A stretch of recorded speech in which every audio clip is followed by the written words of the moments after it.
শপথ। আরে তুই চেঁচাচ্ছিস কেন? আস্তে কথা বল। মাঝি কি বলছেন মাঝি? আমি নিজের কানে শুনেছি ওরা মতলব করছিল কি আপনার কোমর থেকে চাবি চুরি করে ওরা এই বাড়ি থেকে পালাবে। থাম তুই। তখন থেকে সেই এক কথা। তোর কি ধারণা মজলি এখন একটু একটু কথা বলছে বলে কি ও পালাবে ঘর থেকে? তুই বলবি আর আমি বিশ্বাস করব? মাঝি আপনি তো আমার কোনো কথাই বিশ্বাস করেন না, লেকিন আমি যা বলছি এ বাড়ির ভালোর জন্যই বলছি মাঝি। থাক, তোকে আর ভালো দেখতে হবে না। কি বলছিস আবল তাবল? লোকে বাড়ি আছে, এর মধ্যে পালানো সাহস হবে ওদের? কি হয়েছে কি? হ্যাঁ, তোমাদের চেঁচামেচি তো বাড়িতে তো কান পাতা যাচ্ছে না। দেবেরজি আপনি এসে গেছেন ভালো হয়েছে, এদিকে তো সাংঘাতিক কাণ্ড হয়ে গেছে। কি সাংঘাতিক কাণ্ড হয়েছে? দেবেরজি ও বন্না আর মজলি মিলে মতলব করেছে কি মাঝির কাছ থেকে চাবি চুরি করে এ বাড়ি ছেড়ে পালাবে।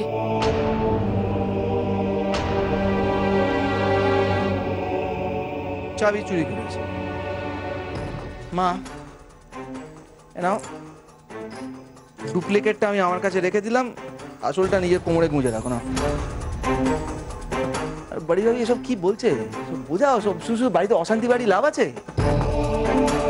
এই চাবি আপনার কাছে ছিল? আরে তখন থেকে তো আমি বলার চেষ্টা করছি, তুই শুনলে তো মাথা খারাপ করে দিল চিল্লে। মগর মাঝি আমি নিজের কানে শুনেছি ও दोनों मिलकर मतलब করছিল এ বাড়ি ছেড়ে পালাবে চাবি চুরি করে। बड़ी भाभी एक काम करो, हाँ कान साफा कर लो, और तो वॉइस बढ़ছে না কানে বেশি শুনছো। मुन्नी तो बड़ी चाची ना আজকাল বেশি কানে শুনতে পাচ্ছে, দিমাগ খারাপ করে দিচ্ছে চাবি চুরি করে।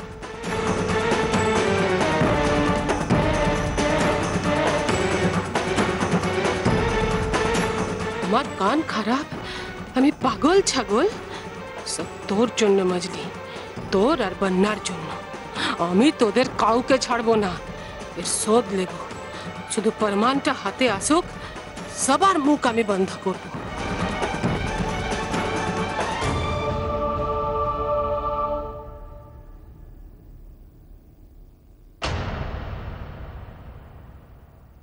আচ্ছা বন্যা, আমাকে নিশ্চিন্ত থাকতে বলে তুমি কেন স্থির হয়ে থাকতে পারছো না? কিসের এত দুশ্চিন্তা করছো? দেখো দিদি, কি হবে সেটা নিয়ে আমি ভাবছি না। আমি ভাবছি দুটো ব্যাপার নিয়ে। এক, আমি কি করে মুন্নিকে রাজি করাবো? শ্যামাকেই বা কি বলবো? ওর সঙ্গে দেখা হলে যদিও আবার প্রশ্ন করে। বুঝলাম। আর দ্বিতীয়টা কি? আমি এখান থেকে লোকেশ তিওয়ারির গলা পাচ্ছি, তার মানে এতক্ষণে নিশ্চয়ই সবটা জানাজানি হয়ে গেছে। আর জানাজানি যখন হয়ে গেছে তখন পাহারা নিশ্চয়ই আরো বাড়াবে। আমাদেরকে যদি মেরে না ফেলে বলো? না দিদি, আমাদেরকে লোকেশ তিওয়ারি প্রাণে মারবে না, না আমাকে না তোমাকে। কারণ আমার কাছে ওর সমস্ত সম্পত্তির খোঁজ আছে, আর তোমাকে তো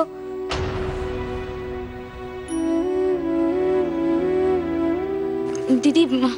দিদি শোনো না, সরি দিদি প্লিজ, আমি কিন্তু কিছু ভেবে বলিনি। তুমি কেন বলছো এরকম? এই সত্যিটার সঙ্গে তো সারা জীবন লড়াই করে এসেছি, এই সত্যিটা নিয়ে তো নিজেকে সারাক্ষণ নিজে অভিশাপ দিয়ে যায়। ছাড়ো না দিদি, এসব কথা তুমি আর ভেবোই না। বন্যা দেখো, মুন্নিটা কিরকম বদমাশ হয়ে গেছে। আজকাল মাইকে পেয়ে আমাদের কাছে একদম আসে না, কিন্তু আসবে, ঠিক আসবে, দেখো।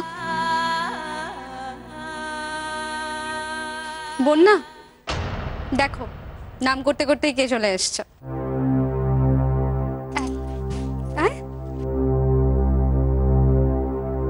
যশোদা মাই, তুমি আর জমা মাই কি এখান থেকে চলে যাবে? পালিয়ে যাবে এখান থেকে?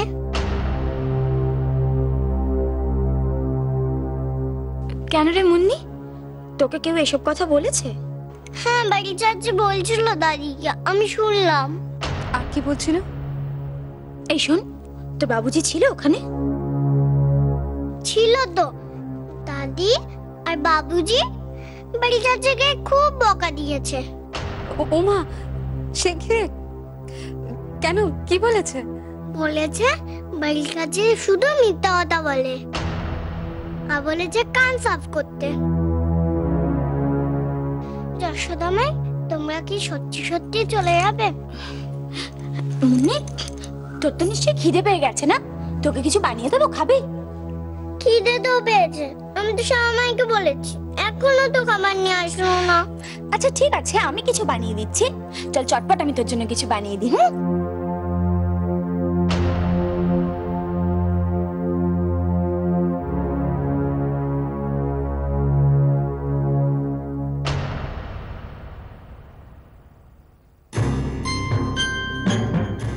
কি ব্যাপার, লোকেশের ব্যাপারে কাজ শুরু করে দিয়েছো? হ্যাঁ বাবা, বন্যাকে ও বাড়ি থেকে ছাড়াতে গেলে লোকেশকে এমন ভাবে ফাঁসাতে হবে যাতে কোনোদিন কোনোভাবে না বেরোতে পারে। সেই জন্যই পুরনো ফাইলগুলো ঘেঁটে দেখছিলাম আর কি। ওতে কিছু হবে না, লোকেশ এই সমস্ত ব্যাপারে অভ্যস্ত। এই সমস্ত সোনা দানা জমি জমা, অন্য কিছু বাবা।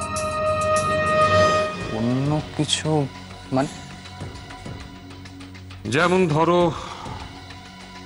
লোকেশ ওর বড় বৌদির একটা আঙুল কেটে নিয়েছিল না? হ্যাঁ, কিন্তু উনি কি লোকেশের এগেনস্টে সাক্ষী দিতে রাজি হবেন? দেবেন না এটা ধরে নেওয়া যেতে পারে, কিন্তু দিতেও তো পারে। এরপরে শ্যামাকে খুন করতে চাওয়া, এই ধরনের অপরাধ তোর অনেক রয়েছে। তারপরে বন্যাকে জোর করে আটকে রাখা। Exactly, brilliant. তুমি এই দিকে কেসটা সাজাও, পুলিশের ব্যাপারটা আমি সামলে নিচ্ছি। কিন্তু বাবা, পুলিশের দিকে জানাতে গেলে তো দাদু জানতে পেরে যাবে, আর দাদু জানা মানেই লোকেশ জানতে পেরে যাবে। সেটা ঠিক। এ কি তোমরা এখানে? আমি তো ভাবছিলাম চা খাবে তো তোমরা। আচ্ছা, ঠিক আছে, আমি খাবো। Thank you for support. Anytime. আচ্ছা, তোমরা কথা বলো, আমি আসছি। ওকে।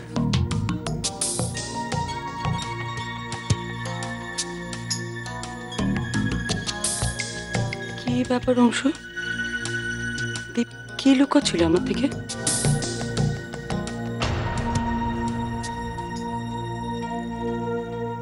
যশোদামাই, তুমি কি করছো? আমার খিদে পেয়েছে। এই তো আমি এক্ষুনি আমার মুন্নি রানীর জন্য ঘুগনি বানিয়ে দেবো। হ্যাঁ মুন্নি, এই নে ধর।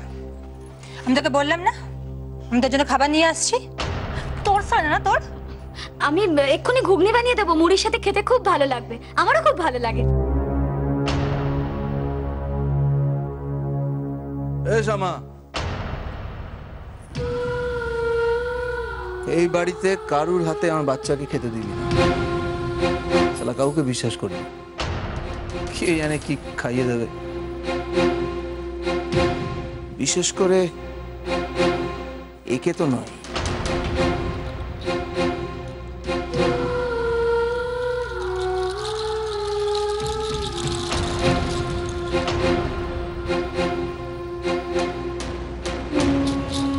এবাড়ির ছেলে যখন মুড়ি খায়, তখন মেয়ের জন্য আলাদা করে রান্না করবার কি দরকার? সব কি বানাচ্ছিস? ওসব বানাতে পয়সা লাগে না? পয়সা কি তোর বাপ মরার আগে দিয়ে গিয়েছিল? যে বাড়ির বউকে পুড়িয়ে মারা হয়, তার বাড়ির মেয়েদের জন্য যে স্পেশাল কিছু রান্না করা যাবে না, সে আমি খুব ভালো করেই জানি।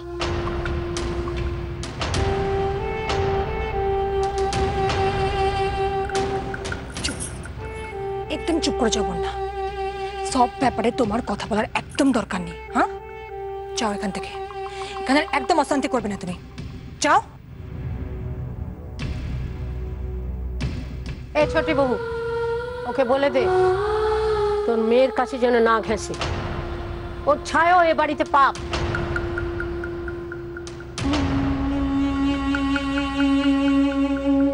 যাও বন্যা, শোনা নেই, আমি আমার মেয়েকে সামনে নিতে পারবো, যাও এখান থেকে।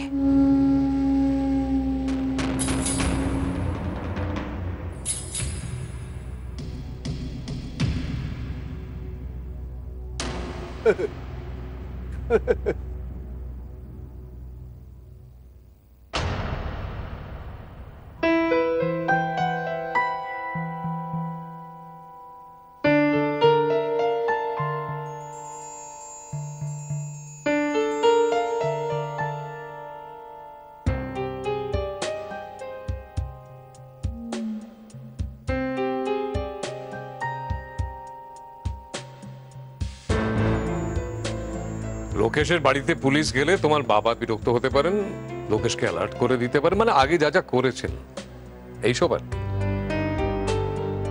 ঠিকটা কেউ বুঝতে না চাইলে আমরা কি করব? আমাদের কি করার থাকতে পারে অংশু? দেখো মাধবী, তোমার কথা অনুযায়ী আমি কিন্তু দীপকে এখনো পর্যন্ত কিচ্ছু জানাইনি যে তুমি গোটা ঘটনাটার মধ্যে রয়েছো। তুমি এখনো ভেবে দেখো, এখনো সরে আসতে চাইলে কিন্তু তুমি আসতে পারো, কারণ তুমি যেটা করছো তাতে তোমার বাবার সঙ্গে তুমি সরাসরি সংঘাতে যাচ্ছ। কিন্তু আমি জানি অংশু, আমি বুঝতে পারছি সেটা। হ্যাঁ, এর পরে যদি তুমি ব্যাক আউট করো, যদি তুমি তোমার বাবার এগেইনস্টে কথা বলতে না চাও, তাহলে কিন্তু দীপ খুব ডিসহার্টেন্ড হবে, কারণ ও চাইছে যেন তেন প্রকারেণ লোকেশের হাত থেকে বন্যাকে বার করে আনতে। আমি যা করছি সেটা ভেবে কাজ করছি অংশু। আমি তো নিজে দেখছি বন্যার জন্য এতটুকু কিছু করতে পারলেও কত খুশি হচ্ছে না অংশু। আমি আমার ছেলের খুশি আর কেড়ে নিতে চাই না। বন্যাকে তুমি মেনে নিতে পারবে তো? ক্ষমা করতে বন্যাকে?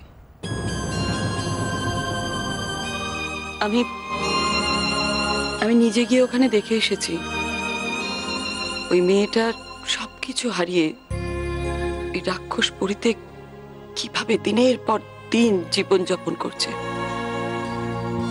আমি চাই অংশু, সত্যি বলছি, আমি একদম মন থেকে চাই যে আমার ছেলেটা বন্যাকে ওখান থেকে উদ্ধার করে নিয়ে আসুক।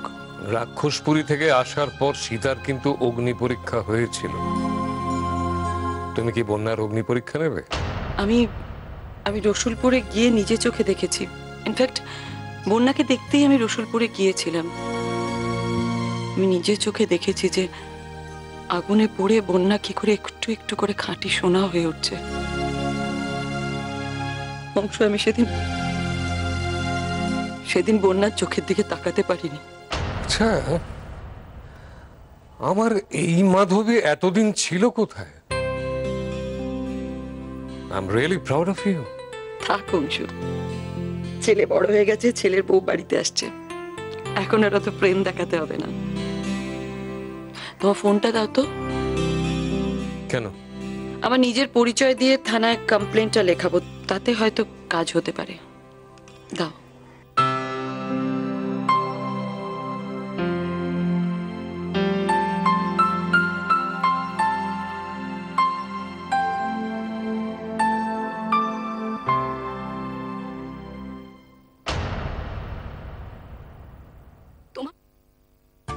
মুন্নি, আরে মজা দেখবে?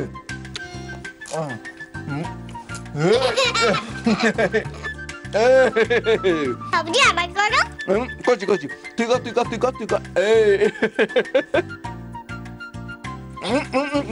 কর বেশি করে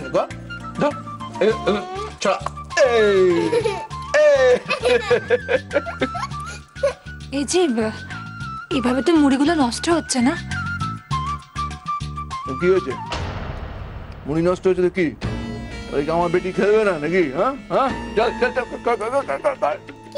কি মজা। এস আমা, তুই কি বন্যার মতো লেকচার দিতে শুরু করলে নাকি? একটা কথা তোমাকে বলি, মামুনি কিন্তু হেভি চালাক। হ্যাঁ, কায়দা করে সব কথা তোমার মাথার মধ্যে ঢুকিয়ে দিচ্ছে। আরে আমার বেটির কি করা উচিত না উচিত সেগুলো তো আমরা ঠিক করব, তুমি আর আমি। তুমি একদম শক্ত থাকবে, একদম শক্ত, তাহলে দেখবে মামুনি আর ট্যাপও করতে পারছে না, এমনিতে চুপ মেরে যাবে। কিন্তু আবার কিন্তু কি? কোনো কিন্তু নয়। চ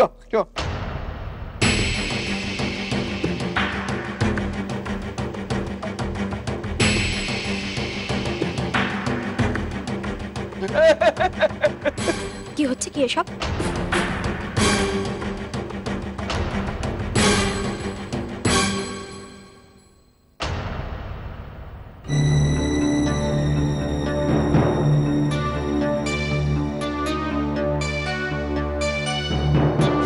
আর যেন কোনোদিনও আমি এই বাজে অভ্যেস না দেখি। খাবার জিনিস খাবি, নষ্ট করবি না কিন্তু।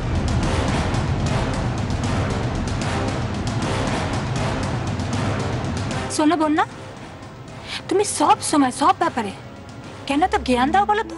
হ্যাঁ, আমার মুন্নি ওর বাবুজির সাথে খেলছে, তুমি এখানে কি করছো?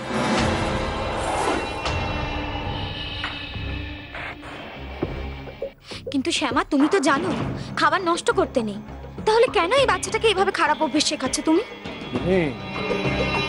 একটা মজা করবি, এর থেকেও ভালো মজা করবে। এ দেখ, বাটিটা আছে তো? আছে আছে, এইবার দেখ।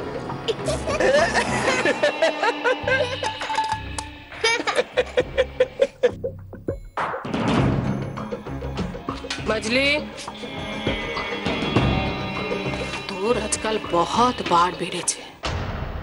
কি ভাবছিস বন্যার সাথে থেকে থেকে তুইও বন্যার মতো হয়ে যাবি? মরবি মরবি।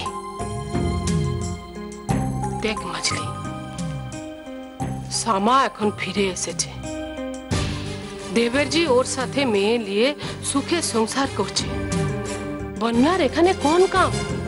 ও তো পারে গয়নাগুলোর হদিস দিয়ে আজাদ হয়ে এখান থেকে চলে যেতে। लेकिन तू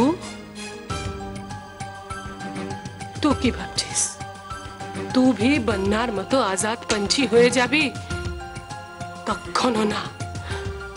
আমার এই আঙুলের মতো দেবরজি তোর ডানা भी ছেটে দিবে। আমার কথা শুনতে তোর খুব খারাপ লাগছে মজলি,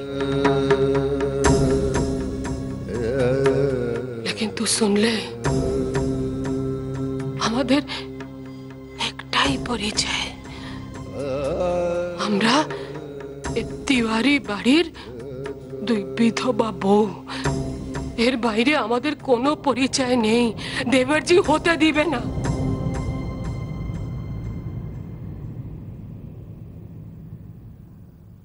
বর্দি,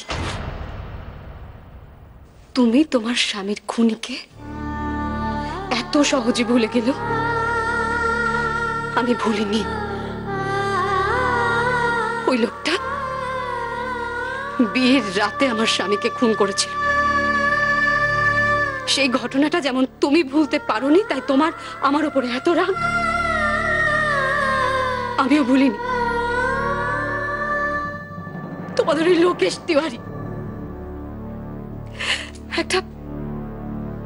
একটা মেয়ের জীবনের সবচেয়ে সুন্দর দিনকে সবচেয়ে খারাপ, সবচেয়ে বিভীষিকাময় করে দিয়েছিল।